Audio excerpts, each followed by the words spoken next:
Você já ouviu falar sobre tênis em cadeira de rodas? Pois é, um esporte que atrai cada vez mais para atletas e interessados em conhecer a modalidade em diferentes partes do mundo. E um para-atleta de Uberlândia é referência nacional e mundial nesse esporte.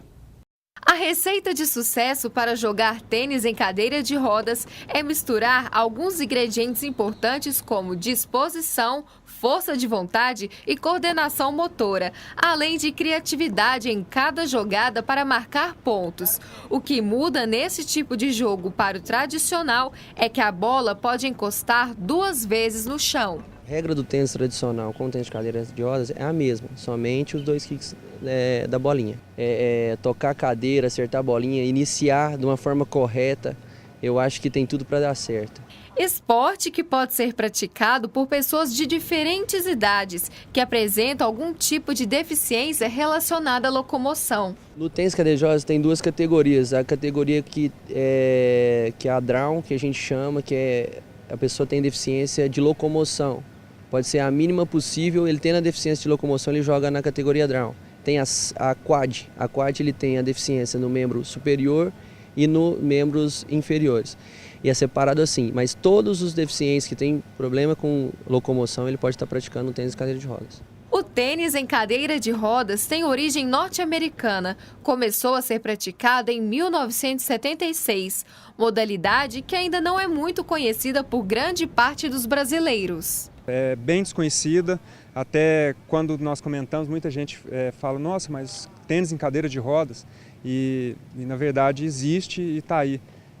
A outra novidade também desse ano no torneio foi a categoria Quad, que são atletas com paralisia nos 4 membros, inferiores e superiores. O tênis em cadeira de rodas brasileiro está muito bem representado pelo atleta Fábio Bernardes. Com apenas 16 anos, ele é o primeiro brasileiro na categoria juvenil e ocupa a 4ª posição no ranking mundial. É uma responsabilidade muito grande também, porque atleta da seleção juvenil e a gente treina bastante para conseguir cada vez mais títulos e mais vitórias aí no tênis. Fábio nasceu com má formação da medula, mas o futuro já guardava uma surpresa. Com 8 anos de idade, recebeu um convite inesperado para se tornar para-atleta. De lá para cá, não parou mais de treinar. E o grande sonho agora é vestir a camisa da seleção brasileira nas Paralimpíadas. O meu sonho é participar de uma Paralimpíadas, né? A de 2016 é bem puxado porque ainda estou muito novo, mas a de 2020 a gente está treinando para, de 2020 no Japão, a gente está aí firme e forte lá no Japão. A tradição de jogar tênis vem de família. É com alegria e satisfação que a mãe de Fábio acompanha de perto os treinos e competições. Meu pai jogava tênis, então eu e meus irmãos sempre gostamos muito do esporte. Eu parei, né?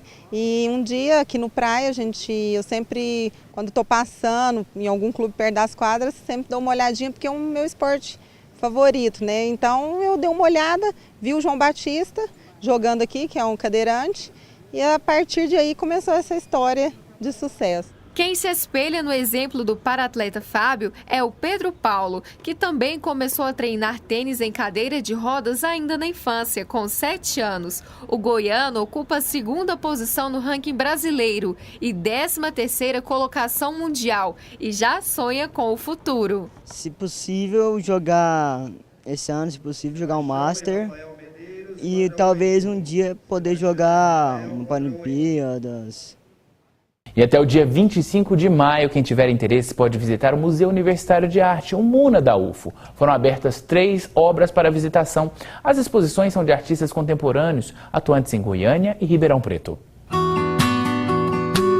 Um conjunto de fotografias e muitas experiências de vida. Cada foto, uma viagem diferente. E todas elas com uma característica: uma pessoa de costas.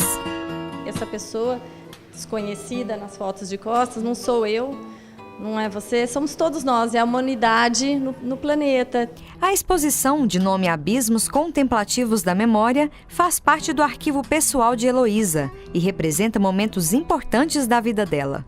São 5 anos da minha vida que tem aqui a distância da primeira foto para a outra. Não foi nenhuma foto feita, planejada, pensando em uma exposição. Só que um dia, um domingo chuvoso, olhando no fundo do meu computador, que eu deixo de fundo de tela aquela imagem, eu me deparei que essa pessoa de costas, numa paisagem, sempre aparecia na minha fotografia. Eu comecei a fazer uma pasta, pensando em pintar, porque eu faço muita pintura ou colagem, que é uma coisa que eu me interessa. E quando eu vi, eu falei, não precisa nada disso, o assunto já está pronto nas minhas fotografias. Esta e outras exposições estão abertas para visitação no Museu Universitário de Arte, o MUNA. Esta outra mostra, por exemplo, ilustra a relação entre os nomes e as cores usadas para representar as obras. Há um tempo eu já venho colecionando trabalhos relacionados aos nomes das cores. Então eu fui pesquisar na indústria de tinta de parede mesmo e que nomes eles davam para as mais variadas cores. E os nomes eles são bastante aleatórios ou bastante diversificados, eles não estabelecem uma ligação tão direta com o objeto. Olhando assim, é difícil imaginar tantas cores diferentes. Por exemplo, um dos trabalhos que eu apresento aqui chama Policromo Branco, eu trago 60 brancos. E os brancos são os mais diversos possíveis. E realmente, quando você for comprar esse branco, ele é um branco rosa, um branco amarelado, um branco azulado. E eles ganham nomes mais variados. Aqui atrás da gente, por exemplo, tem nomes relacionados à água. Quais são as cores dos oceanos, dos mares. Mas ninguém sabe porque que cor tem o Oceano Índico e que cor tem o Oceano Báltico. Enfim, é essa brincadeira que eu trago para a minha obra. Cacá e outros colegas passaram 21 dias no sítio dos avós. O resultado? Topografias aéreas, uma fábula sobre poleiros e artistas.